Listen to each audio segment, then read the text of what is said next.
Samajwadi party और Congress party ने लोकसभा चुनाव साथ में लड़ा था। उसका परिणाम हुआ कि भारतीय जनता पार्टी की वहां पर चूल्हे हिल गई। जो पीडीए शोषित दलित वंचित का नारा है उसके साथ आगे बढ़ेंगे। और 28 तारीख को अखिलेश जी सीतामढ़ी के अंदर आ रहे हैं, राहुल गांधी जी के साथ में रहेंगे इस यात्रा के अंदर। चोरी के हम भी शिकार हो गए। देश चला रहा है अंबानी, अडानी, नरेंद्र मोदी, अमित शाह। इस पार्टी ने मुझे दिया तो मेरा धर्म है कि मैं इस पार्टी के माध्यम से दलितों के बच्चों को, शोषितों के बच्चों को, अल्पसंख्यकों के बच्चों को, पिछड़ों के बच्चों को, अति पिछड़ों के बच्चों को राजनीति में आगे आने का अवसर प्रदान करूं। मैं 24 घंटे इस बारे में काम करूं। इसमें लगभग 70% से ज्यादा आपको दलित, पिछड़े, अति पिछड़े, अल्पसंख्यक के लोग आपको उन पदों के ऊपर, कांग्रेस के अंदर पद के ऊपर बैठे हुए मिलेंगे। कांग्रेस लगातार बदल रही है। कांग्रेस में जो पिछड़े हैं, अति पिछड़े हैं, दलित हैं, उनका रिप्रेजेंटेशन बढ़ रहा है। मेरे साथ राजस्थान के धीरज गुर्जर हैं, राष्ट्रीय सचिव हैं और यूपी के सह प्रभारी हैं। सोचिए, लोकतंत्र, वोट की ताकत, डेमोक्रेसी, बाबा साहब का संविधान, धीरे धीरे ही सही लोकतंत्र की चक्की महीन पीसती है। दलित, पिछड़े, अति पिछड़ों को उसका राजनीतिक हक मिल रहा है। पार्टी कोई भी हो, बगैर दलित, पिछड़े, किसान, आदिवासी, अल्पसंख्यकों की भागीदारी का वो चल नहीं सकता। लेकिन अब तक क्या होता था? अब तक वोटर दलित, पिछड़े, किसान, आदिवासी, अल्पसंख्यक थे, नेता जनरल कैटेगरी के लोग होते थे। समझेंगे कि ये मैथमेटिक्स कितना बदला है, कितना संघर्ष है। धीरज भाई, पहले तो बधाई हो। नमस्कार। आप समय देने के लिए बहुत बहुत शुक्रिया। आपके माध्यम से, खास करके जो आपका चैनल है उसके माध्यम से आप दलितों की, शोषितों की, वंचितों की आवाज उठाते रहते हैं। तो आज आपसे बिहार के मधुबनी में मिलकर और आपके माध्यम से आपके दर्शकों तक पहुंचने के लिए आपका आभार प्रकट करता हूं। अरे भाई, तो टीवी अखबार वाला कहाँ दलित पिछड़ा नेता को दिखाता ही नहीं है। यही बात हमारे नेता राहुल गांधी जी कहते हैं। इस देश के अंदर जो, अब तो राहुल गांधी जी को भी नहीं दिखाता है। हाँ, उनको भी नहीं दिखाता है, लेकिन अब उनको आप लोग दिखा रहे हो ना। और अब तो लोग उनको देख रहे हैं। लोग तो यूट्यूबर हैं। लोग इस बात को महसूस कर चुके हैं कि इस देश के अंदर अब अगर कोई वापस से इस देश के अंदर इस बात को कह पा रहा है, जो नेता सार्वजनिक रूप से हिम्मत कर पा रहा है कि जिसकी जितनी भागीदारी उसकी उतनी हिस्सेदारी, तो ये बात जिस व्यक्ति को वोटों की चाहत होगी वो ये बात नहीं कह पाएगा। जिसको सामाजिक परिवर्तन, तो 90% इन्हीं लोगों का है, दलित पिछड़ों का, पर इनकी आवाज राजनीति में इतनी मुखर नहीं हो पाई ना। इसीलिए वोटों के लोभ से ऊपर उठ के अगर कोई सामाजिक परिवर्तन की चाह करने वाला नेता होगा तो ही वो ये कह पाएगा। कब से राजनीति में? मैं देखो, वैसे मेरे परिवार के अंदर मेरे पिताजी मिल में मजदूर थे, एक मजदूर और किसान का बेटा हूँ। और मेरे परिवार में जब मैं राजनीति में आया उसके पहले कोई आदमी जिंदगी में सरपंच और वार्ड पंच भी नहीं बना था। कहाँ से हैं आप? राजस्थान? मैं राजस्थान के भिलवाड़ा से हूँ और वहाँ मैंने छात्र राजनीति अपने जीवन के अंदर शुरुआत करी। मैं अपने परिवार का पहला बच्चा था जो पढ़ लिख के कॉलेज के अंदर गया और उसके बाद में मैं राजस्थान की एनएसयू भिलवाड़ा के अंदर कॉलेज का छात्र संघ का नेता रहा। उसके बाद में भिलवाड़ा एनएसयू का जिलाध्यक्ष रहा। उसके बाद में राजस्थान की एनएसयू का अध्यक्ष बना, यूथ कांग्रेस में काम करके विधायक बना, प्रदेश कांग्रेस कमेटी में काम किया। और आज राहुल गांधी जी, कांग्रेस पार्टी और प्रियंका गांधी जी की ही देन है कि मैं कांग्रेस की राष्ट्रीय राजनीति के अंदर आकर उत्तर प्रदेश के अंदर पिछले 6 साल से काम कर रहा हूँ। अब राहुल जी जिस तरह से लाइन ले रहे हैं जी, तो लगता हुआ कि ताकत मिल रही है। अपनी पार्टी की बात हो रही है, अपने लोगों की बात हो रही है। राहुल गांधी जी ने इस लाइन को अब सार्वजनिक करी है। मैं आपको दावे के साथ कह सकता हूं कि अगर इस देश के अंदर बीजेपी के नेता तो सिर्फ एक बात के भाई हमने चाय वाले व्यक्ति को प्रधानमंत्री बना दिया, एक प्रधानमंत्री कितना परिवर्तन करेगा? राहुल गांधी जी के कारण, कांग्रेस पार्टी के कारण और प्रियंका गांधी जी के कारण इस देश के अंदर हजारों, मैं आपको हजारों की संख्या में कह रहा हूं, ऐसे नौजवान जिन्होंने कल्पना भी नहीं करी थी कि हमको विधानसभा का चुनाव लड़ने का मौका मिलेगा, हमको कांग्रेस की राजनीति के अंदर सम्मानजनक पद मिलेगा, जाने कितने मजदूर के बेटे, किसान के बेटे, शोषितों के बच्चे, दलितों के बच्चे, उन लोगों को राजनीति में एनएसयूए के माध्यम से, यूथ कांग्रेस के माध्यम से, विधानसभा चुनाव की टिकट देकर चुनाव लड़ने के माध्यम से मैं गारंटी के साथ कह सकता हूं कि सबसे ज्यादा अगर मौका किसी ने दिया है तो कांग्रेस पार्टी के अंदर राहुल गांधी जी ने दिया है। और अब वो चीज सार्वजनिक होने लगी है। यूपी में कैसे देख रहे हैं आप? यूपी के सब प्रभारी भी हैं जी। यूपी एक बड़ा बैटल फील्ड है, 80 लोकसभा की सीटें हैं, प्रधानमंत्री वहीं से लड़ते हैं।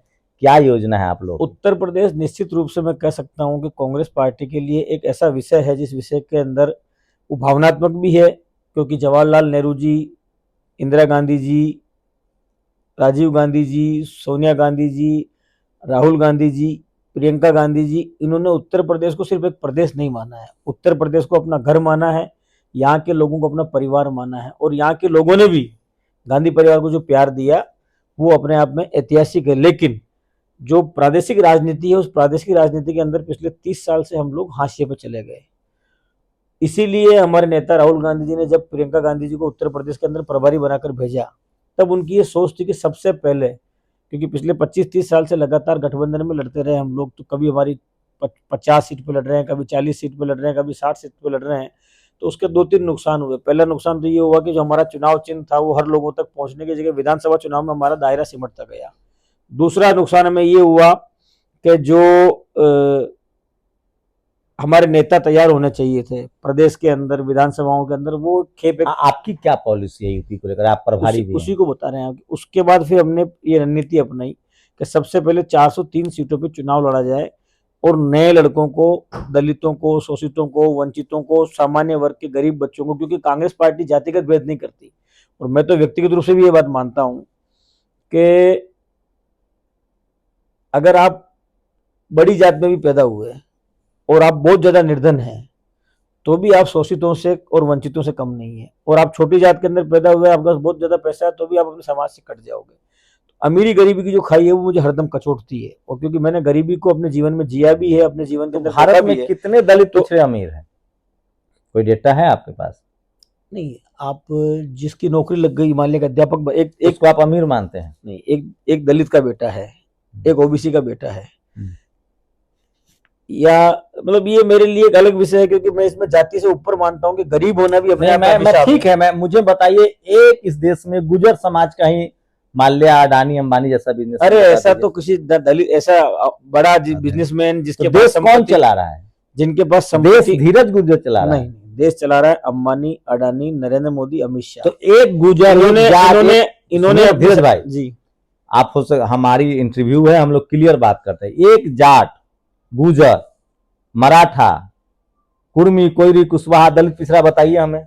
मैं खुद कह रहा हूं आपको इस बात को। इस देश के अंदर जो टॉप शीर्ष पद हैं, चाहे वो अधिकारियों के हो, चाहे बिजनेसमैन हो, चाहे जिनके पास संपत्ति और संपदा है, चाहे माइनिंग वाले हों, इनमें आपको मजदूर मिल सकते हैं। मैं जिन जातियों का आपने साहब का नाम बड़ा लिया, सम्मान करता हूँ। जिन जातियों का आपने नाम लिया, उन जातियों के लोग आपको मजदूर के रूप में मिल सकते हैं। मैं बैंसला साहब का बड़ा सम्मान करता हूँ। एक लाइन कहते थे वो अपने कि कम खाओ लेकिन बच्चों को पढ़ाओ। हाँ।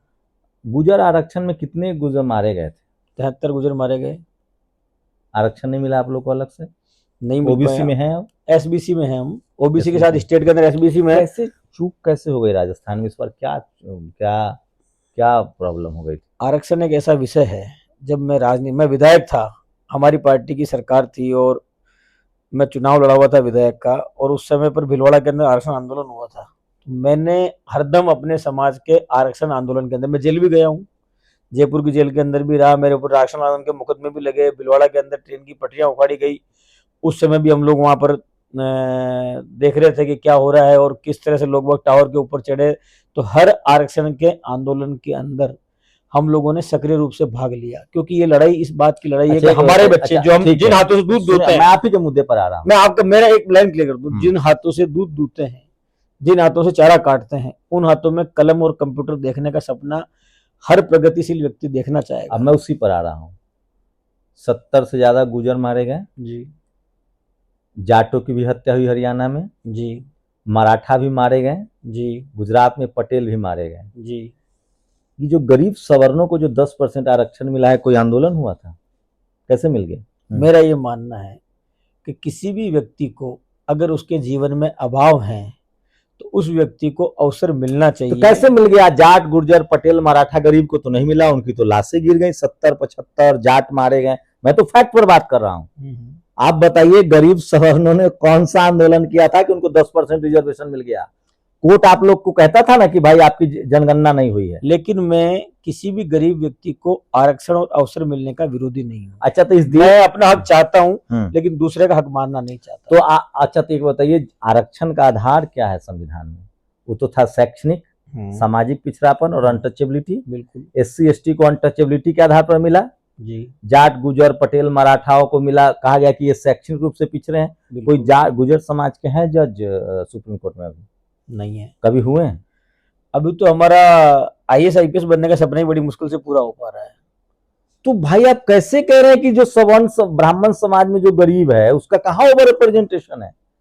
नहीं, मैं ये नहीं कह रहा, मैं आपको ये कह रहा हूँ, वापस आप मेरे शब्दों पे गौर करना। किसी भी व्यक्ति को अगर वो गरीब है, अगर वो निर्धन है और उसको आगे बढ़ने के अवसर मिलते हैं तो अरे उसके खिलाफ धीरज नहीं, जी, ये मेरा धीरज निजी जी, मत है। मैं ठीक है आपके साथ मैं बात कर रहा हूँ, हम लोग बात कर रहे हैं। मैं गरीब हूँ जी। एक मेरे साथ भेदभाव हो रहा है। गरीब होना अलग बात है, मेरे पिताजी हो सकता है दारू पी के गरीब हो गए, जमीन बेच लिए, और एक मेरे साथ भेदभाव हो, मुझे गरीब बनाया जाए। दोनों में आपको अंतर नहीं लगता है कि आपको जाति की वजह से पढ़ने न दिया जाए? बिल्कुल, ये तो देखो, जात के आधार पर किसी भी व्यक्ति के हाथ में ये नहीं है कि मैं कहाँ पर पैदा होऊंगा। अगर किसी व्यक्ति के हाथ में ये हो कि मुझे किसके यहाँ पैदा होना, हर आदमी चाहेगा कि मैं पैसे वाले के यहाँ पैदा हूँ, या मैं राजा के यहाँ पर पैदा हूँ, या मैं उच्च वर्ग के अंदर पैदा हूँ। इससे बुरा कुछ नहीं हो सकता पैदा हो गए लोगों के साथ भेदभाव करना ठीक है? किसी व्यक्ति के साथ वो किसी जाति में पैदा हो जाए और आप उसकी जाति को छोटी बता दो, इससे बुरा कुछ नहीं हो सकता। तभी तो हम बाबा साहब अम्बेडकर को, ज्योतिबा फूले को, समाज सुधारकों को मानते हैं कि इन्होंने समाज के अंदर इस बात की अवधारणा पैदा करी कि आप मानव के हिसाब। देखो, कांग्रेस पार्टी की विचारधारा समझना आप क्या है। कांग्रेस पार्टी किसी व्यक्ति के साथ जाति के आधार पर भेद नहीं करती। इंसान को इंसान मानना और सबसे बड़ा धर्म इंसानियत को मानना कांग्रेस की विचारधारा। तो जो व्यक्ति कांग्रेस के अंदर है वो किसी व्यक्ति के साथ भेदभाव नहीं कर सकता। मैं 3 नेताओं का नाम बता रहा हूं जी। अब वो तीनों, 2 तो नहीं है, एक का तो पूरा कपिल सिब्बल, यूपीए 2 की सरकार थी, आप शायद तब विधायक रहे होंगे जब ये मनमोहन सिंह की सरकार थी। हाँ, मैं 2013 में, हाँ, भारत सरकार उस समय उन्होंने नीट पीजी लाया, सीयूटी लाया और यूपीएससी का पैटर्न चेंज कर दिया। अब वो पार्टी में आपके नहीं है। जी। प्रणब मुखर्जी जी फाइनेंस मिनिस्टर थे, राष्ट्रपति बने आरएसएस की बैठक में, अब उनकी पूरी परिवार उनका आपके खिलाफ है। जी। चिदम्बरम साहब का नाम नहीं लूंगा, ग्रीन हंट चलाया, आज जो ईडी जो नकेल कस रही है, पीएमएलए एक्ट उन्हीं का लाया हुआ है। सवाल यह है कि मैं अब के कांग्रेस की बात कर रहा हूं, जो राहुल गांधी, सोनिया गांधी, प्रियंका गांधी का कांग्रेस है, इसमें आप पहले के मुकाबले कंफर्टेबल महसूस कर रहे हैं? हाँ, आज हमारा नेतृत्व खुलेआम ये कह रहा है कि इस देश के अंदर जो शोषित हैं, वंचित हैं, पिछड़े हैं, दलित हैं, अल्पसंख्यक हैं, उनको मैं गले लगाऊंगा, उनको मैं राजनीति में आगे आने के अवसर दूंगा, और उसी का परिणाम है कि धीरे धीरे आपके साथ बैठ के बात कर पा रहा है। प्रभारी बनाए गए हैं आप उत्तर प्रदेश स्टेट का मैं प्रभारी बना हूँ। मेरे को 2013 में जब मेरे प्रदेश का कोई बड़ा नेता मेरे साथ में नहीं था, तब राहुल गांधी जी के कारण मुझे टिकट मिल पाया। पिछली कांग्रेस सरकार के अंदर प्रियंका गांधी जी के आशीर्वाद से मुझे राज्य मंत्री का दर्जा मिल पाया। इसलिए मैं इस बात को जानता हूं कि अगर मुझे अपने जीवन में जो मेरे को मिला, इंसान को जो मिलता है इंसान लौटाता है, इस पार्टी ने मुझे दिया, तो मेरा धर्म है कि मैं इस पार्टी के माध्यम से दलितों के बच्चों को, शोषितों के बच्चों को, अल्पसंख्यकों के बच्चों को, पिछड़ों के बच्चों को, अति पिछड़ों के बच्चों को राजनीति में आगे आने का अवसर प्रदान करूं। मैं 24 घंटे इस बारे में काम करता हूं, मेरी लड़ाई है ईमानदारी से। तो मतलब राहुल जी, प्रियंका जी का पूरा समर्थन है आपको? मेरा सौभाग्य है कि राहुल जी, प्रियंका जी, खड़गे जी मुझे इस पार्टी के अंदर अपना कार्यकर्ता मानते हैं, अपना सिपाही मानते हैं। ये मेरे लिए गौरव की बात है। तो यूपी के लिए क्या रणनीति है धीरज यूपी भाई? के अंदर हम लोगों का भी टारगेट है कि संगठन सृजन अभियान, अभी अविनाश पांडे जी हमारे प्रभारी हैं, और उनके प्रभारी बनने के बाद में हम लोगों ने एक टारगेट लिया कि उत्तर प्रदेश के अंदर संगठन को नए सिरे से मजबूत करना है। तो संगठन सृजन अभियान, जिसके अंदर हम लोग खुद जो राष्ट्रीय सचिवगण हैं और हमारे प्रदेश के नेता हैं, उनके साथ जिले के अंदर जाते हैं, कार्यकर्ताओं को इंटरव्यू करते हैं, और इंटरव्यू के बाद आप जब देखेंगे, जो प्रियंका गांधी वाली बात में कह रहा था कि उन्होंने 40% महिलाओं का टिकटों के अंदर जो लड़की हूँ लड़ सकती हूँ के माध्यम से अवसर दिया था, तो हमने अनिवार्य कर दिया। उत्तर प्रदेश की जब आप लिस्ट देखेंगे, जिला कार्यकारिणी की, ब्लॉक कार्यकारिणी की, मंडल कार्यकारिणी की, तब आपको महिलाओं की उसमें भागीदारी दिखेगी। उसमें लगभग 70% से ज्यादा आपको दलित, पिछड़े, अति पिछड़े, अल्पसंख्यक के लोग आपको पदों के ऊपर, कांग्रेस के अंदर पद के ऊपर बैठे हुए मिलेंगे। तो अभी हमारा काम चल रहा है संगठन सृजन अभियान। संगठन सृजन अभियान के बाद में हम लोग जाएंगे, जो पंचायत राज चुनाव आने वाले हैं, उन पंचायत राज चुनाव के अंदर हम लोग प्रयास करेंगे कि संगठन के मजबूत लोगों को, जो विधायक बनना चाहते हैं, आगे बढ़ना चाहते हैं, उनको हम पंचायत राज में जिला परिषद के चुनाव, जिला पंचायत के चुनाव लड़ाएंगे, ताकि हमारे पास एक नौजवान नेताओं की नई टीम तैयार हो सके। और उसके बाद में जैसा पार्टी निर्णय करती है कि हमारे को किस, अभी इंडिया गठबंधन में समाजवादी पार्टी और कांग्रेस पार्टी ने लोकसभा चुनाव साथ में लड़ा था, उसका परिणाम हुआ कि भारतीय जनता पार्टी की वहां पर चूल्हे हिल गई। तो जैसे पार्टी निर्देश देगी, उस दिशा के अंदर आगे बढ़कर हम लोग इंडिया गठबंधन के माध्यम से जो पीडीए, शोषित, दलित, वंचित का नारा है, उसके साथ आगे बढ़ेंगे। और उत्तर प्रदेश राहुल गांधी के साथ जो अखिलेश जी आने वाले कार्यक्रम में, हाँ, 28 तारीख को अखिलेश जी सीतामढ़ी के अंदर आ रहे हैं, राहुल गांधी जी के साथ में रहेंगे इस यात्रा के अंदर। तो ये धीरज गुर्जर है। मैं फिर कह रहा हूँ, कांग्रेस बदलती हुई दिख रही है और ये समय की नजाकत है। किसी ने ठीक कहा है, लोकतंत्र की चक्की बहुत महीन पीसती है साहब। धीरे धीरे ही सही इस देश के जो शोषित वंचित समाज के लोग हैं, किसान कम्युनिटी के लोग हैं, उन लोगों को राजनीति हो, मीडिया, जुडिशियरी, सब जगह मौका मिल रहा है। लेकिन अभी संघर्ष लंबा है, बड़ा संघर्ष है। सांस्कृतिक, राजनीतिक, सामाजिक तीनों स्तर पर संघर्ष है। लेकिन धीरज गुर्जर जैसे लोग हैं जो कम से कम आ तो रहे हैं। कितने साल छात्र राजनीति में रहे हैं? मैं 4 साल तो भीलवाड़ा जिला एनएसयू का अध्यक्ष रहा, 5 साल में राजस्थान के एनएसयू का अध्यक्ष रहा, तो 9 साल 10-11 साल छात्र राजनीति का मेरा अनुभव है। और दिल्ली के अंदर जो दिल्ली विश्वविद्यालय एक ही बार विधायक रहे, 2 बार? एक बार विधायक रहा। मैं ये चुनाव ईवीएम में जीता 15 वोट से और 480 वोट से पोस्टल बैलेट में हार गया।